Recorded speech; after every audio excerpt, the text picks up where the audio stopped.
에스라 7장 우리 11절에서 13절에 있는 말씀 우리 함께 읽도록 합니다. 여호와의 계명의 말씀과 이스라엘에게 주신 율례 학자요 학자 겸 제사장인 에스라에게 아닥사스다 왕이 내린 조서의 초본은 아래와 같으니라. 모든 왕의 왕 아닥사스다는 하늘의 하나님의 율법의 완전한 학자 겸 제사장 에스라에게 조서를 내리노니 우리나라에 있는 이스라엘 백성과 그들 제사장들과 레위 사람들 중에 예루살렘으로 올라갈 뜻이 있는 자는 누구든지 너와 함께 갈지어다. 아멘. 우리가 이제 지난 시간부터 이제 2차 귀환에 대한 이야기를 하면서 이제 2차 귀환을 이끌 지도자로 이제 에스라가 소개되어 있습니다. 에스라가 어떤 사람인가? 첫째는 대제사장이었던 아론의 16대 손입니다. 제사장 가문의 자손이라는 것이고, 또 에스라는 율법에 익숙한 학자였다는 것이에요.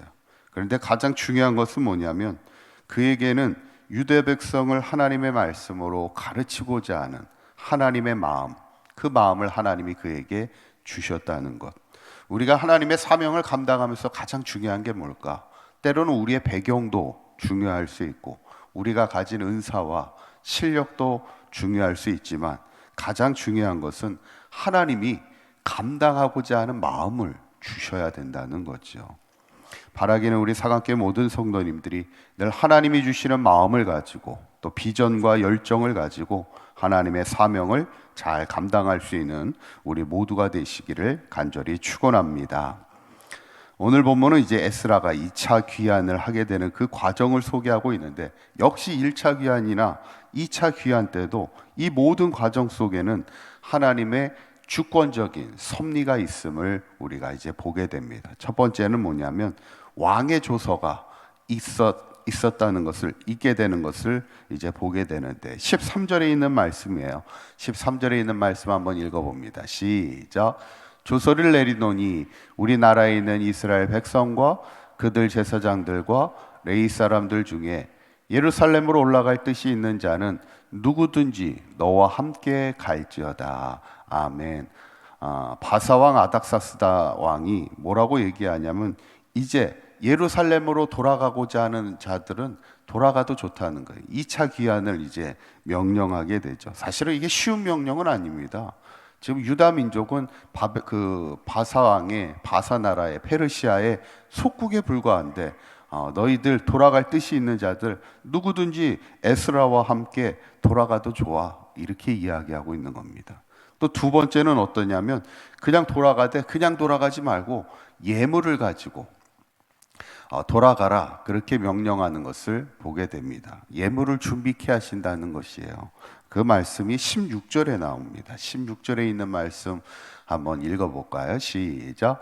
또 내가 바벨론 온 도에서 얻을 모든 은금과 및 백성과 제사장들이 예루살렘에 있는 그들의 하나님의 성전을 위하여 기쁘게 드릴 예물을 가져다가 어떻게 하라는 거예요? 너희들 돌아갔을 때 하나님의 성전에 예물을 드리라는 거예요. 하나님의 성전으로 돌아갈 때 성전을 위하여 드릴 예물을 가져가, 이렇게 명령하는 거죠. 참 아름다운 명령입니다. 아닥사스다 왕의 아름다운 명령을 보게 되고, 마지막 세 번째는 또 뭐냐면 세금을 또 면제해 주는 것을 보게 됩니다. 그게 이제 24절에 있는 말씀인데 24절에 있는 말씀 한번 읽어봅니다. 시작. 내가 너희에게 이르노니 제사장들이나 레위 사람들이나 노래하는 자들이나 문지기들이나 느니딤 사람들이나 혹 하나님의 성전에 일하는 자들에게 조공과 관세와 통행세를 받는 것이 옳지 않으니라 하였노라, 이렇게 합니다. 아닥사스다 왕이 어떻게 하냐면 특별히 제사장들과 하나님의 성전에서 일하는 자들에게 조공을 받지 않겠다는 거예요. 그리고 관세도 받지 않고 통행세, 세금도 받지 않겠다, 이렇게 이야기하는 거죠. 어떻게 보면 전폭적인 지원을 아끼지 않는 어떤 아닥사스다 왕의 모습을 보게 되는데 이건 당연한 게 아닙니다. 이거는 어쩌면 유대 민족은 페르시아는 큰 제국의 작은 하나의 소수민족이고 작은 속국에 불과한데 왜 이렇게 파격적인 지원과 협력을 아끼지 않았을까? 그 이유를 성경은 이렇게 이야기하고 있어요. 그게 27절에 있는 말씀인데, 우리 27절에 있는 말씀 우리 함께 읽어봅니다. 시작. 우리 조상들의 하나님 여호와를 송축할지로다. 그가 왕의 마음에 예루살렘 여호와의 성전을 아름답게 할 뜻을 두시고, 그러니까 하나님이 왕의 마음에 여호와의 성전을 아름답게 할 무엇을 두셨다고요? 뜻을 두셨다는 거예요. 결국 뭐냐면 하나님은 우리 가운데 하나님의 일을 행하실 때 하나님의 뜻을 우리의 마음 가운데 주신다는 거예요. 하나님의 소원을 우리에게 품게 하여 주시는 것이죠.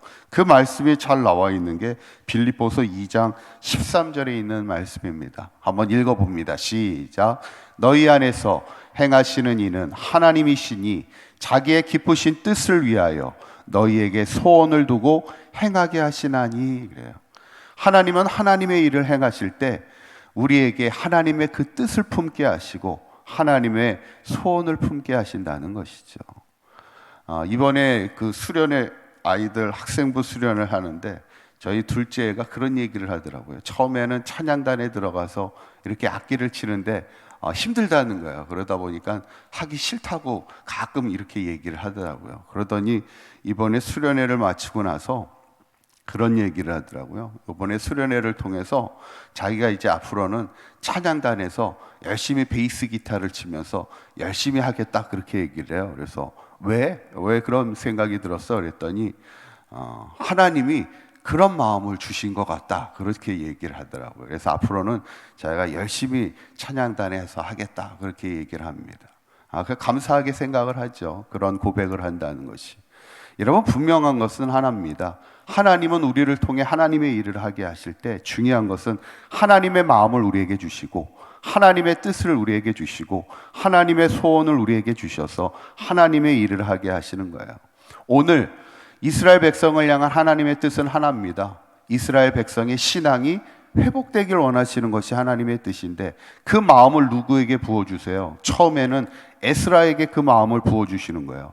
내가 하나님의 이스라엘 백성을 하나님의 말씀으로 바로 세워가겠다는 그 뜻을 하나님이 에스라에게 부어주신 것이고, 오늘 또 그 일을 위해서 아닥사스다 왕의 마음에도 하나님의 뜻을 품게 해서 파격적인 하나님의 협력을 통하여 이스라엘 백성이 2차 귀환할 수 있도록 그 뜻을 아닥사스다 왕, 이방인의 마음, 왕의 마음에도 하나님의 마음을 품게 하시는 것을 보게 되면서, 여러분, 가장 복된 인생이 뭘까?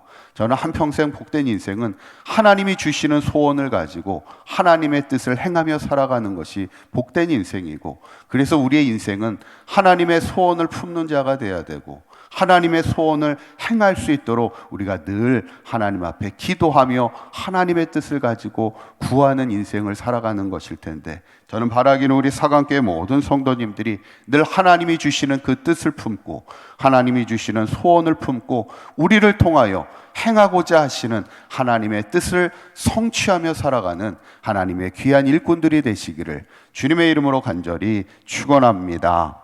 기도하겠습니다. 고맙고 감사하신 하나님, 오늘 유다 백성의 신앙의 회복을 위하여 하나님의 마음을 에스라에게 부어주셨고, 또한 오늘 아닥사스다 왕의 마음에도 하나님의 뜻을 두게 하여 주셔서 하나님의 일을 행하게 하시는 하나님의 섭리를 우리가 보게 됩니다. 우리도 이 땅을 살아가는 동안 하나님의 소원을 품는 자가 되게 하여 주시고 하나님의 소원을 성취하기 위해 기도하는 자가 되게 하여 주시어서 한평생 하나님의 소원을 성취하며 하나님의 뜻을 이루어며 살아갈 수 있는 하나님의 귀한 일꾼으로 쓰임받는 우리 사강교회 모든 성도들의 삶이 되도록 인도하여 주시옵소서. 오늘 하루도 주님과 동행하는 우리의 삶이 되게 하시고 하나님의 뜻하신 곳에서 하나님의 영광을 드러내는 복된 하루의 삶이 되게 인도하여 주옵소서. 우리 주 예수 그리스도의 이름으로 기도하옵나이다. 아멘.